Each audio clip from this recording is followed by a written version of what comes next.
shit, yeah, they bread stank. Walk up in the club, dripping like I'm fresh paint. I can see through the facade like an... What's going on, fight fans? It's another great day when you love MMA. Welcome back to Matty Fight Talk. So we got some big fight announcements coming up later on in the year. This one is official, it's set in stone, and it's supposedly going to go down at UFC 281. Granted, nobody gets hurt. It's going to take place in New York, from what I've been told. But it's going to be between Israel Adesanya taking on Alex Periera. Now, this is going to be the first time these guys meet in MMA. There's a lot of history between them two. They've already had 2 kickboxing matches, and both were in favor of Alex Periera. Alex Periera won a decision in one of the fights, and he also had a nasty, brutal KO. He had Izzy on the ground, rolling around, looking like an idiot. Landed a nasty left hook and dropped him hard to the canvas, got in his face, talked a little bit of shit.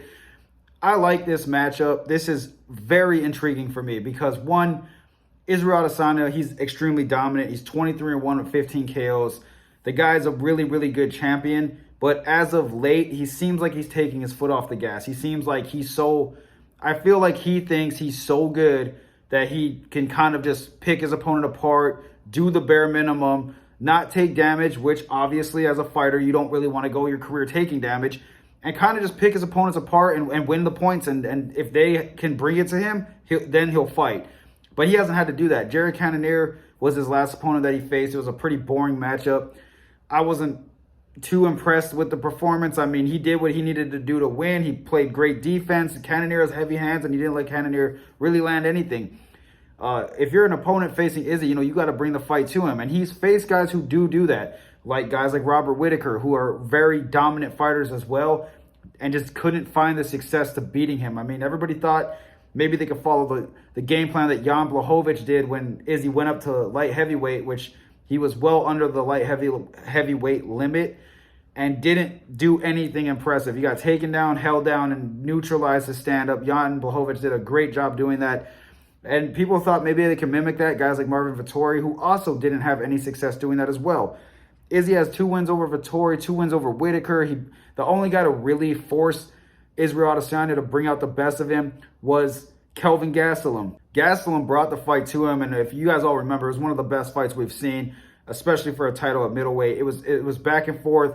Izzy ended up getting the W, dropping him multiple times. But then you look at a guy like Alex Periera. Now, he's a Muay Thai kickboxing badass. I mean, this guy hits hard. And if you watch his last performance, unranked, taking on number 5, who should have been in the talks of getting a title shot with Sean Strickland, absolutely knocked him out in the first round. Caught him with a left hook, drilled him with a straight, did the happy dance on him. It was ridiculous. He made that guy look like light work. And Sean Strickland has been going out there and embarrassing people with basic boxing. He tried to use that basic boxing sparring bullshit in a fight against a real kickboxer, and he got his ass handed to him. Not to talk shit about Strickland, but you stepped in with a lion and you look like a hyena. So Alex Periera gets himself a title shot. I mean, I think the reason they're moving this guy so quickly is, one, the history between him and Israel Adesanya, obviously, and he has a nasty KO over Adesanya, who's a dominant MMA champion. Now, people are throwing Alex Periera under the bus, like, oh, this guy doesn't deserve a title shot. What has he done? He has a flying knee knockout, knocked out the number 5 fighter. He did have a tough fight with Bruno Silva. But regardless, the guy's showing up to fight. He has 6 wins. He does have 1 loss, but 5 of those wins are KOs. 5 of his 6 wins are by knockout, and I believe he went to 1 decision so far.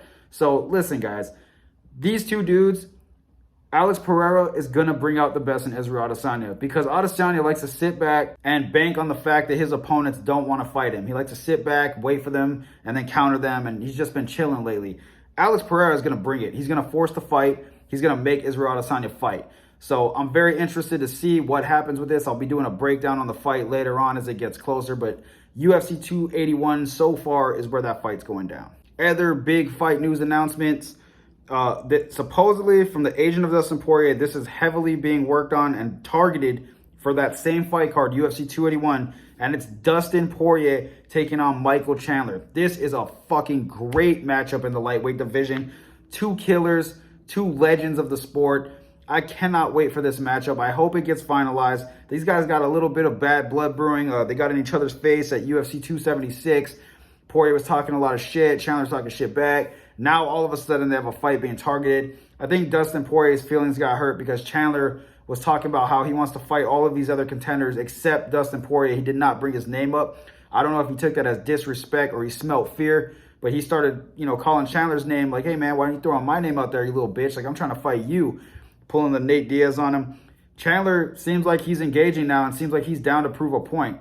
Look, Dustin Poirier's a beast. He's earned a lot of fans over the Conor McGregor fights. A lot of guys weren't rooting for him before that, which I think is hilarious.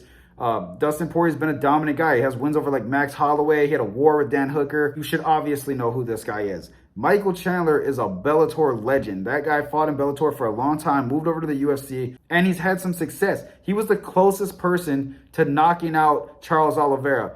Dropped him. I think he even got out of a choke by Charles Oliveira. I honestly want to see them fight again. That was the closest Oliveira's come to losing. Now, assuming Oliveira beats Izzy Makhachev, if Michael Chandler can get past Dustin Poirier, that would be impressive. I feel like this is potentially a #1 contenders matchup. I don't see who else would be deserving of a title shot again. I mean, Charles Oliveira did make light work of Dustin Poirier, and he did knock out Chandler, but both guys had success against him. Poirier dropped Oliveira twice. Chandler dropped him hard. It would be intriguing to see what happens. Hopefully this fight gets set up. Now, the interesting thing here is if it lands on the UFC 281 fight card, it's a non-title fight. So is Dana going to make this a 3-round fight? Is he going to make it a 5-round fight? Now, me personally, I would love to watch these guys go 5 rounds. Judging off of how Michael Chandler fought Justin Gaethje, a 3-round fight might be fireworks as well, but these guys are built for 5 rounds, and I would love to see them go 5 rounds. But yeah, hit me in the comments, guys. Let me know what you guys think of this matchup. And this last little piece here, I just want to give Geoff Neal a shout out. If you guys missed the UFC fight night that just happened, you guys need to go figure out how to replay it. Geoff Neal, number 13, took on number 6 Vicente Luque and put an absolute ass whooping on Vicente. Like, Luque is a very dangerous, well-rounded fighter. Great submissions, good grappling, outstanding striking. He literally has all the tools of a champion. Beat Tyron Woodley, who was a very dominant champion. It's just insane the way Geoff Neal handled him. His left hand was laser sharp, touched the chin over and over. He hurt Luque on multiple occasions. He got the W. And what does he do with that? He jumps himself up to number 8. Going from 13, taking out 6, and now you're falling to number 8. So really, it's not fight news, but what is next for Geoff Neal? I mean, the guy is showing great signs of improvement. He's been fighting very good fighters. His fight with Santiago Ponzinibbio was also a barn burner. I'm just saying, man, they need to give this guy a really big fight to prove if he is ready to take on, the champion or the #1 contender. Guys like Gilbert Burns, that would be a solid matchup. Or Bilal Muhammad, another solid matchup. Khamzat Chimaev's taking on Nate Diaz, so he's booked already. Colby Covington is also free. I mean, I don't want to see Geoff Neal take somebody and go back down the rankings because he has surpassed guys like Jorge Masvidal and people like that. Now, Stephen Thompson, that would be another interesting matchup. I don't know if Thompson's getting too old, or maybe it's just he's been facing a lot of grapplers who really know how to pin him down. I think if Geoff Neal fought Stephen Thompson and they both stood up, that would be interesting because Thompson is still ranked at, I think, 5. He's really high up there. But Gilbert Burns, Bilal Muhammad, or Stephen Thompson would be a super solid matchup for Geoff Neal, especially coming off a performance like that against somebody like Luque.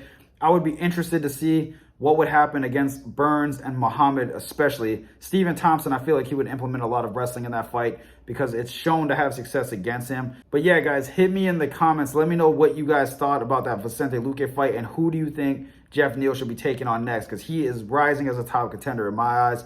Super excited for that guy, and what a killer performance. The 8 uppercuts in a row, those were just fucking nasty, man. I loved it.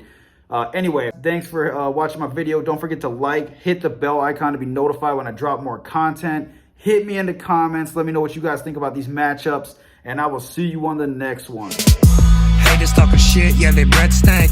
Walk up in the club dripping like I'm fresh paint. I can see through the facade like an